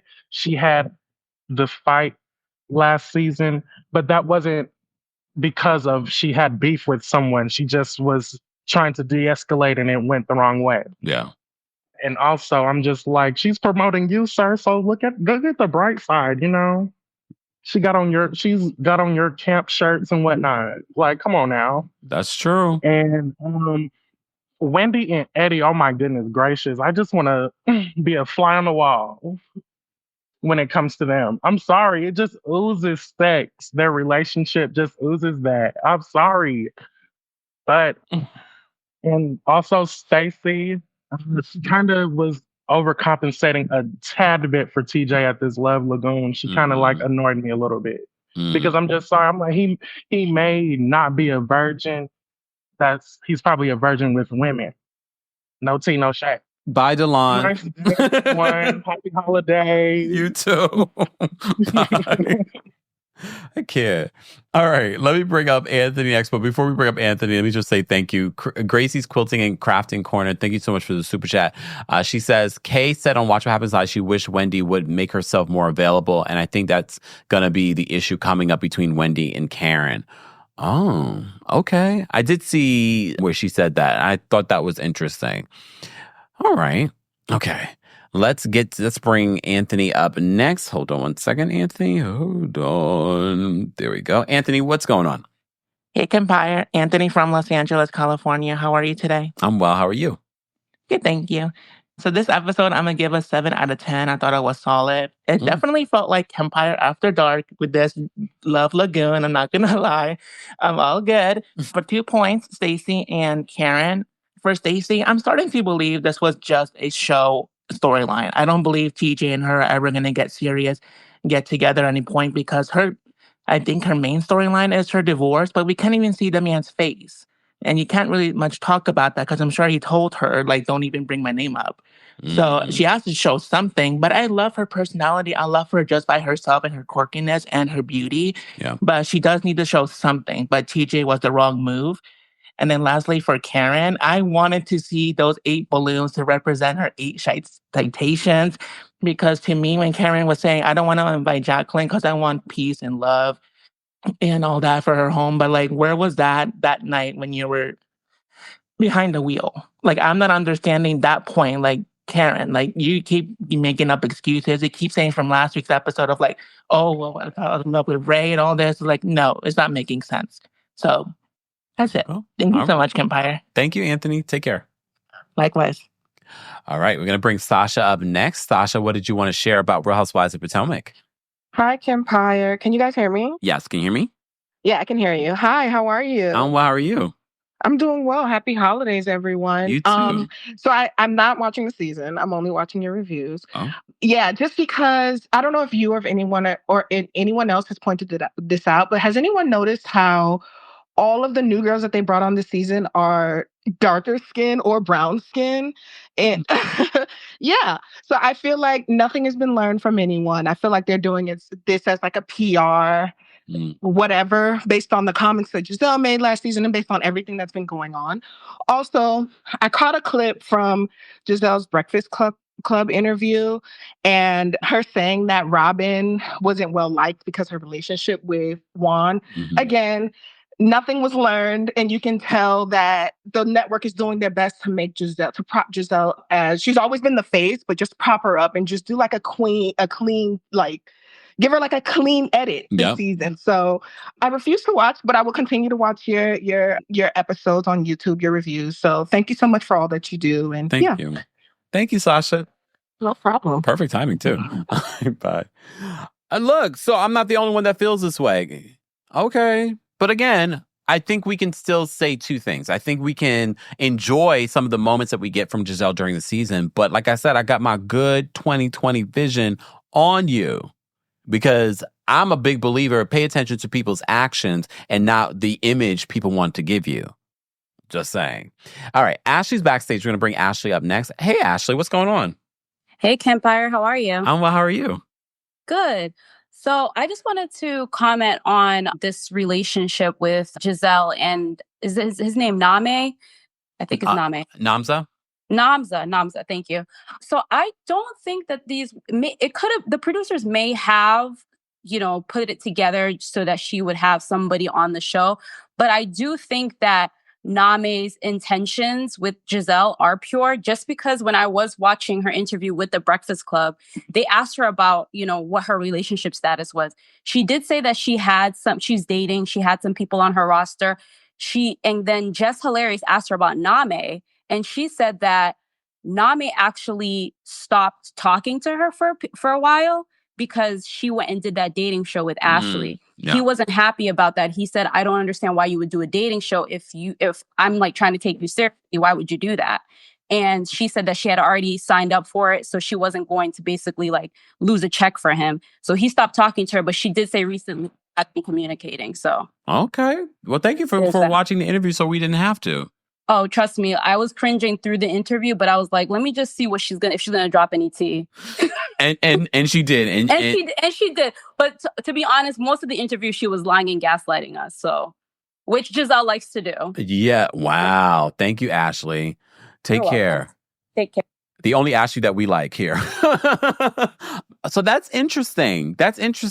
And you could tell, like I said before, it wouldn't be surprised if production found Namza for Gizelle, and then there was a real connection. But look, Gizelle choosing a check over a man, I'm not surprised. But fine. Look, maybe she didn't take the relationship stuff seriously. I don't see Gizelle getting on a dating show and like spreading it wide and kissing up on men and things like that. So I don't think he had anything to worry about, but I get it. I probably would feel a way too if there's someone I'm really interested in and you're going to go do a dating show. That's like me meeting someone right now, like, oh, I'm going to go do, whatever. There's no really gay, the ultimatum or something. You know what I mean? Like, I get why he might feel away. All right. Blue says Giselle's only trying to clean up her image. It's not just Gizelle. It's also the network trying to clean up her image. But we see you. Look, we see you. Lorraine, we see you. Oh. All right. Hayat is backstage. We're going to bring Hayat up next. Hayat, what's going on? Hey, Kempire. How are you? I'm well. How are you? Good. By the way, I've always thought that you should also have like a separate travel channel, because I love when you talked about Nepal and all your journeys, and you have been places. And some people like me would enjoy listening to that, and some people like Kiana would need to listen to that. Honestly, you know what? One of the viewers that wrote in the live chat that it was giving Lisa Barlow the comment, and that's exactly what it was. And that's why it was so off-putting. It kind of felt like she needs somebody, a certain type of person, to travel to places before she can consider it a destination spot. And I'm like, that's so sad, because you're missing out on some beautiful, beautiful locations. Like I go back to Kenya all the time. Gorgeous. Recommend it. This episode was a little slow for me because we've yet to see Gizelle get into Mia's ASS. I need to see that before, conclude that, so I know what's going on. And this episode and the last episode kind of felt like a little bit of an infomercial for their new dating show, which right, like a little bit, which kind of made me feel like if this is what it's going to be on their dating show, I'm going to need more pizzazz. I'm going to need a little bit, just a little something, because it's giving a little bit like, Girls Trip, the one on, you know what I'm talking about? Okay. It's going to be that. Oh, no. All right, Campfire, that's all I have. Thank you, Hayat. You too. Bye. All right. Look, it's definitely, I thought that immediately last week when we had the scene with them doing the speed dating. I was like, oh God, it feels like this is going to be promo for Love Hotel. I think Love Hotel is going to be basically Girls Trip, the ultimate girls trip, without calling it Ultimate Girls Trip. Just saying. But we'll see once they actually, release it, because they already filmed it. There was something else that Hayat said that I wanted to mention. I guess it'll come to me later. All right, Vanessa's backstage. We're going to bring Vanessa up next. Vanessa, what did you want to share about Real Housewives of Potomac? Kempire, I love you. Oh, I love you. What is that? Who do we start with? Oh, yeah. Oh, that'll be... Go ahead. I love that, Kempire. You got to use that. I think they're both in it together. I don't think Stacy is that. I don't think Stacy's that much of an airhead. One thing I paid attention to what Stacy said. They're friends. They work together. They were really good friends, and I could see them concocting. Okay, why don't you come on the show and work with me, and we can get you in the spotlight because he's an actor. Yeah. So I could see those two they're good friends, and it shows. Okay. His sexuality, I think we all can tell. Okay. It's not, who cares, right? But it's just not fooling us that you guys are romantical. It's not going to work. Nobody believes that. Okay. Kiana, you guys got to leave Kiana alone. Okay. Let her go to her Europe cities. I forgot how she said that. But anyway, I like her man because listen, you guys forgot she got beat up. Like she got assaulted on the show. So of course he's going to be a little, protective. Like, I don't know if this is the right move for us. You could get hurt, lawsuits. So I think you got to be hard. Okay. I didn't get a chance to get to Jizzy and her. Go ahead. Just say it real quick. Okay. So obviously those two are not a match. I think he is definitely into her. She's not into him. She likes a roughneck. She is not into him. And I think he's definitely going to get his feelings hurt. Jamal is not a roughneck, and Sherman wasn't a roughneck. He likes more of a hard man to say, shut up and sit down. And he's cheat not on her. That kind of guy. He's not. Not to beat her up or anything like that. Well, she probably like that. But anyway, I'm saying more of your personality. Jamal is strong. He's aggressive, and her ex was like that too. And he cheated on her terribly. Yeah, I mean, and she likes that because she has issues with herself. So I think you pick the guy how you see yourself. She has self-esteem issues, so she can't go with the good guy. She has to go with a guy that's mean because that's her inner. She said it. Yeah. All right. So, Kempa, I love you. I'm going to go. Thank you, Vanessa. I give the episode a 9. I thought it was good. Oh, okay. All right. Thanks, Vanessa. Take care. Okay, bye. Bye. All right. Lexi says, does Namza have a job? I'm assuming he does. I don't remember if they mentioned it when we first were introduced to him, but we shall see. Okay, so we have Sierra backstage. We're going to bring Sierra up next. Hold on. Sierra, what's going on? Hey, Kempire, can you hear me? Yes, can you hear me? Yes. Okay, I'm going to try to be really quick because I have some tea that's not like crazy tea, but I think it's going to bring this whole Stacy and TJ thing together. So TJ did an interview like a year and a half ago, and the article's online. And in the article, he says that he got fired from QVC because him and his manager tried to, like, they were trying to make him like the face of Skechers, and at QVC they have like a non-compete clause. And in this interview, he's like he's like bashing QVC. Like, he says he got fired. They wouldn't let him compete. He didn't understand the contract that he was signing, and now he was getting paid less than, which goes back to that episode like 3 episodes ago when they kind of put in like when he was like telling Ray like, oh, did you know like they get these bonuses or this sign on, and everybody was kind of confused. So he bashes QVC. Okay, fine. Then there was a blind item, and I know how people feel about blind items, but the blind item kind of like, I don't know, it kind of came in with some like relevance that there was a picture that Bravo released from Wendy's birthday, but the scene was never showed. Yes. In the picture, okay, do you know what I'm talking about? Yeah. Like, I'll explain. Okay. So that picture was released called like the cookie crumbles or whatever. Okay, I'm going to try to hurry up. No. Keep going. Just keep going. So when that was released, and then like this blogger did a blind item, And like essentially, the blind item is just saying like there's a cast member who has a lot more going on. And when she came onto the show, she kind of sold the producers this life with her kid. They were married, but then she ended up filing for divorce. And there was more to Stacy that's been edited out to make her this like kind of like this character of like she's fun and kooky and she's going through a divorce and now she has TJ. But the blind item said like there's way more that was filmed. So bringing it all together, I 100% believe with your last caller that they concocted this plan because in this interview, he bashes QVC and he talks about how he met Stacy. And Stacy was like a QV on QVC too, not even like regular QVC, the same one that he was on. So that part is true. And I just think he's frustrated with Stacy because she sold him this package of like, we're going to be on TV together. It's going to hype your career up. And now he has to answer all these hard questions about being dominant and he's really gay. So it's not like big T, but I think it's just like confirmation that we're not crazy, that something's off. It's Kenya Moore all over again. Right. All right. So that's it. All right. Yeah. Thank you, Sierra. You're welcome. Well, bye guys. Have a good day. You too. Bye. Here's my only concern. Well, not my only. I have many. I'm not surprised by that. Especially if we're seeing what they're doing with Gizelle's character. I wouldn't be surprised they're doing that with other people on the show. But my concern is, so is he telling the truth in the real life though? Like, are there women out there dating TJ? So wait a second. So TJ's reaction makes even more sense at Dr. Wendy's party while he got really angry with Stacy. And it's like, I'm warning you. So some of that aggression is because they had an agreement. He wanted probably more camera time. He wanted to be more involved. Oh my God. Now it's making sense. Stacy. Really? Oh, okay. All right. Fine. All right, let me get to the rest of this call because I gotta go. I gotta watch and I gotta eat. Y'all know I'm fasting. Nika's backstage. You want to bring Nika up next? Nika, what did you want to share in regards to Potomac? Hi, Kempire. Hey.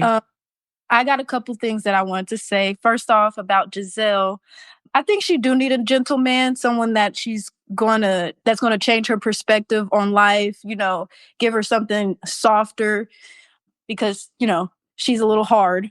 But yeah, there's that. And then Stacy and her scene with her aunt, I think that was really nice because it gave her the encouragement she needs to continue this celibacy that she's going through with TJ. A lot of people have been talking down on it, but I think it's a good thing for her. Jacqueline, oh my gosh. I think that she's a booger, okay? Like a hard booger. You know what I mean? Like nobody likes those, she's gross, but yeah, there's that. And then TJ did show Stacy a little affection at the Love Lagoon. He showed her affection, like he touched her leg a little bit, told her that she looks good, he was showing her a little. But thank you. Have a great day. You brought up some good points, Nika. Thank you so much.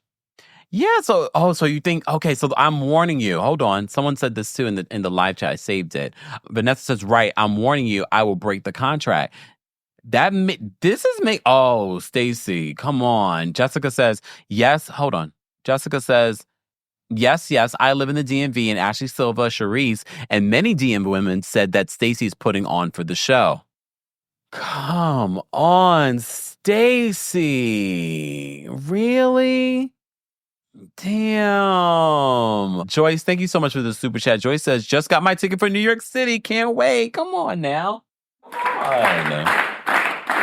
Yes, we're going to have a Kempire After Dark live experience New York City Friday, February 21st. Friday, February 21st for Black History Month. It's going to be a time. It's going to be a time. Meet and greet tickets should be available. I'm going to double check on that. But there is a live stream option for those that aren't in New York City or won't be in New York City. You can still be a part of the Kempire After Dark live experience. There's a separate link in the description for that. So thank you so much, Joyce, for getting your ticket. I look forward to meeting you. All right. Jay, thank you so much for the super chat. Jay says, Mia has Mrs. Netta skin. Come on. RHOP is cheap / tiny house. Damn, JTV. Okay, you just came out the gate swinging. Not Miss Netta. Oh, look, not Miss Netta. Foxy Lady on TikTok says, "Oh, I'll be there. Okay, I'll see you in New York." And then, but first, we'll be coming back to Washington, D.C. on January 24th. So get your tickets, guys, if you haven't already. Oh, this is a mess. Right, Logan? She says a booger, and I said, ew, that's gross. All right, let me get to the rest of these callers, guys. All right, so we have Audrey backstage. We're going to bring Audrey up next. Audrey, what did you want to share in regards to the sidebar? Wait, before Audrey, you say anything. I completely skipped over Stacy and her Aunt Donna's scene, and none of y'all told me. Y'all didn't care? Fine. All right, Audrey, what did you want to say? Hi, Kempire. Hey, how are you? Hi, I'm doing well, thank you. I've been able to call in more often. I really am enjoying this. I feel like God is making it happen on purpose. So a couple of things I wanted to say. The Mia moments with her kids, I'm over it. Seems really produced. Is trying to say, look, I'm a nice mom, even though I'm putting my kids through all this on national television. You know, I'm not buying it. Also, Ashley and that guy, I don't care. The thing I wanted to point out, I don't know if anyone noticed it, but when they announced that they were going to Panama and Kiana bought the dress, they showed the price and it was $477. That is not a flex. Like, I'm sorry. I want to see wealth. You have Beverly Hills where like Kathy Hilton took people out on a yacht.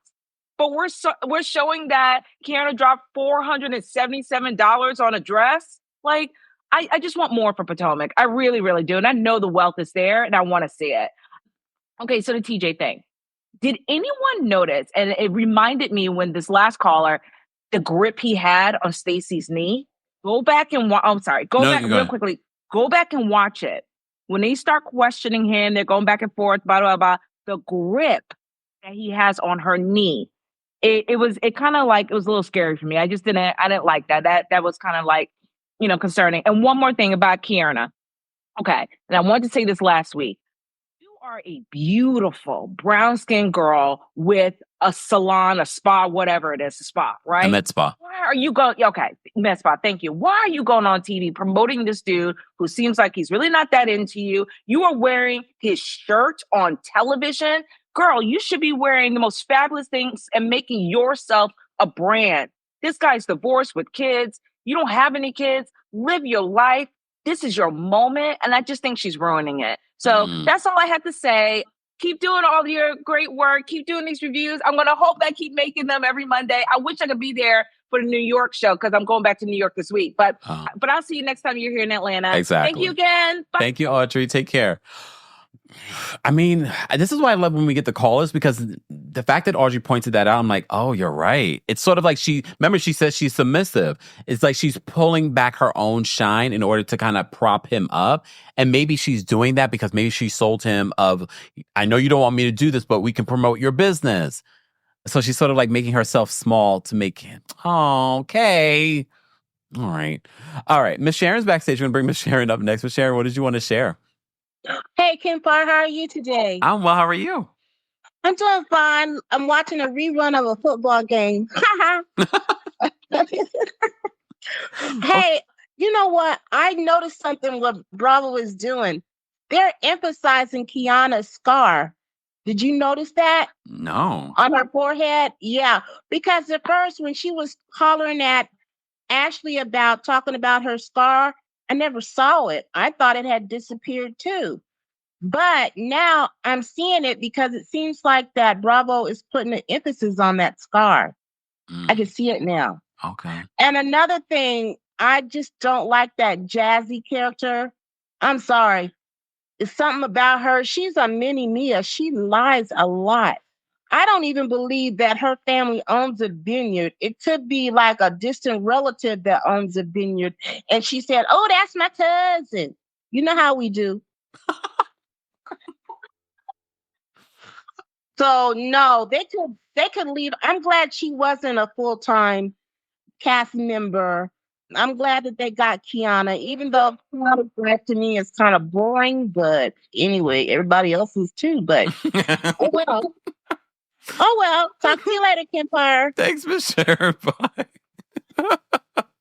Woo! Okay. All right. Let me get to the rest of these calls because I got to go. It's almost 4 o'clock. No, it's almost 3 o'clock here. And we're going live again at 4 o'clock for our Married to Medicine recap. All right. All right. Kiki's backstage. We're going to bring Kiki up next. Kiki, what did you want to share about Real Housewives of Potomac? Hi, Kempire. First of all, when I can't sleep, I always listen to your on the go on Apple Podcast. Is it? Yeah. Yes. Thank you. I'm a subscriber, so thank you for that. Thank you. But I'm so disappointed in what's her name? The one with the other guy? Stacy. Oh, Stacy. I really like her, and she gives me I don't know if you guys watched this movie Life Size Doll with Tyra Banks. I thought she was the real life-size doll. She's so sweet, and she actually reminds me of, how you always talk about Jen from Orange County, and the other lady, what's her name? The one that has the Greek. Angie. Yes, exactly. She gives me that whole sweet vibe. Very kind, very demure, just I really think Stacy is a nice woman, and I don't feel like she should have. If she has this rented boyfriend, and then he's definitely falling her hands. So, but I also think Kiana is such a beautiful woman. She is so pretty, and I love seeing the Black girls on there this season, because I'm you know what? You don't have to be biracial. You can be beautiful in your Black skin. And I love that for us. So thank you. Thank you, Kiki. Take care. All right. Again, some of you said you completely forgot about that scene with her Aunt Dora, Stacy. I mean, what we got from that scene was that Aunt Dora found out that, you're dating that cute guy from your job? Okay. The Aunt Dora is Stacy's father's youngest sister, and she doesn't even call. And look, I'm calling her Aunt Dora. Immediately when she says, I don't even call her Aunt Dora. I just call her Dora because we're so close in age, and that's really like my sister. I said, hell, you will. You better call her Aunt Dora, like we're calling her Aunt Dora. Anyways, all right. And look, I still believe that Stacy is a sweet person that probably just decided this is what she wanted to produce. So this is why reality TV is what it is today. So many people come on here trying to self-produce. Just saying. All right. Miss Bernice is backstage. We're going to bring Miss Bernice up next. What's going on, Miss Bernice? What did you want to share? Hey, what up, Joe Kempire? How you doing? I'm well. How are you? Fine. Okay, I looked at this episode, and Trailer Park Trash Ashley been flashing her boobs since she got them on this dang show. So flashing her twat to Stacy was no surprise. Ugh. I hope that boy got his shot, because when she devoured his tongue in that last episode, I was like, ooh, mono, Mia. And I'm going to mom shame her until she's off my screen, because you could have did like Stacy. Even though her daughter know of him, she don't know that she's dating him. You could have did it like that. We didn't have to see Yosemite Sam on our screen whatsoever. It's not what you do, it's how you do it. You wanted to declass everything, so this is what you're going to get. You and your sidekick, whatever her name is, coming to the party, and you wasn't invited. So that means Karen got every right to call the police and have you arrested. You're trespassing. Okay. All right, Miss Bernice, thank you for calling in. Okay, hurry up and go eat. Thank you, because I need to. All right, thanks, Ms. Bernice. All right, we're going to take one more caller, guys. And again, don't forget, we will be live for our Married to Medicine recap at 4 p.m. Eastern, 1 p.m. PST. Don't forget to like this video because it's easy and it's free. We have, how many of you? We still have 1,300 of you watching on multiple platforms. We appreciate you all being here. Don't forget to like the video. Logan brings up a really good point. Logan says, how were they so close, our Aunt Dora and Stacy, and she didn't know that she had a friend, meaning TJ? I don't know if Aunt Stacy was pretending, but that is a very valid point. If they were so close, that is supposedly so close. But maybe Stacy hasn't really been telling people about TJ because it's not real, or maybe because she's not divorced yet. I don't know. And also, if they're so close, why wouldn't she know about Stacy not having sex for a year. On Dora says, couldn't be me. Look, couldn't be me. Lexi, thank you so much for the super chat. Lexi says, Stacy's original promo pic included husband and child. When the show aired, husband's face was blurred out, likely married when she joined the show. And maybe that fell apart.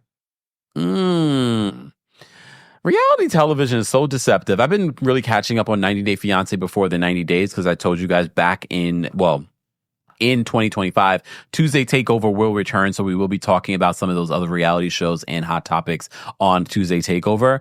So I've been trying to catch up and I'm just watching some of this stuff and I'm like, I think this is so forced and so pre-produced.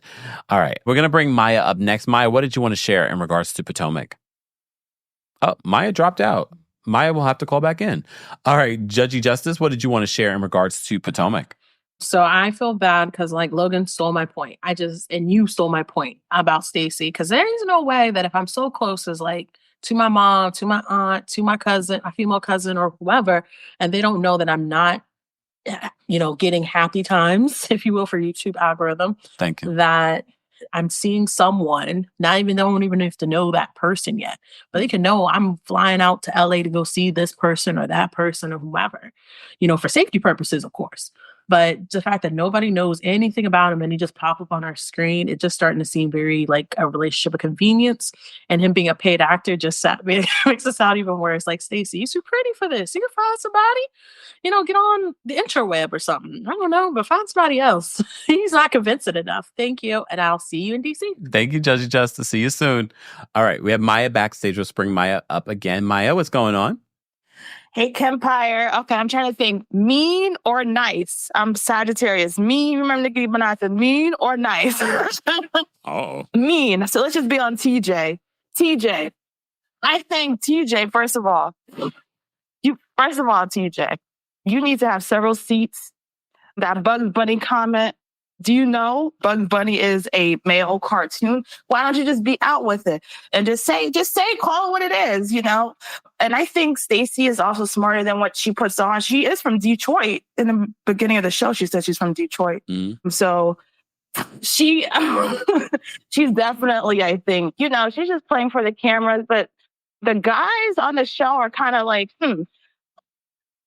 that's all I got to say. But TJ, I think something with him, why don't you just come out with who you are, just what you're doing, because the way he's embarrassing Stacy at public events is kind of like, and why is she allowing it, And Gizelle too, with this guy, this man, this young hot pocket man. I don't know. Gizelle I feel like she needs to just sit down and just be real. And I don't know. But TJ, just get your own spinoff special. Also, Patty, what happened to the matchmaker? Remember Patty Stanger? Why don't they have her back on Bravo and hook them up, Because I don't know. But okay. TJ have several seats. All right, Maya, thank you so much for calling in. Thank you. Bye. All right, y'all. Final thoughts. Damn, y'all read them for Phil. Look, I think it was a decent episode. I think it was definitely better than Married to Medicine, but we will be recapping Married to Medicine. Thank you to everyone that called in. Thank you to everyone that sent in a super chat. So we had another super chat. Thank you, Mama Ali. Mama Ali says, have a great week, everyone, and happy holidays. I'm going to second that. Happy holidays, guys. I appreciate you all being here and being a part of the Kempire fam. Don't forget to like the video. Don't forget to share the video. Don't forget to subscribe. It is a subscribers only live chat. And so will be Married to Medicine as well. And again, thank you all for being so supportive of the channel and helping us celebrate over 500,000 subscribers. Don't forget, you can hear an audio version of our live recaps and special episodes on the Kempire podcast. While you're there, don't forget to give us a 5-star rating on Apple Podcasts and on Spotify. The Kempire After Dark live experience will be returning to Washington, D.C. on Friday, January 24th. Then we'll be coming back to New York City for Black History Month on Friday, February 21st. There is also a live stream link available as well. All of that information will be available in the description. All right. Thank you all for being here. I appreciate you all being here. Don't forget to like the video. I'm out of here. Bye, y'all. Look. Thanks for tuning in to Kempire here on the Kempire Radio podcast. As always, don't forget to give us a 5-star rating on Apple Podcasts and on Spotify. And for everything Kempire Radio, head on over to KempireRadio.com.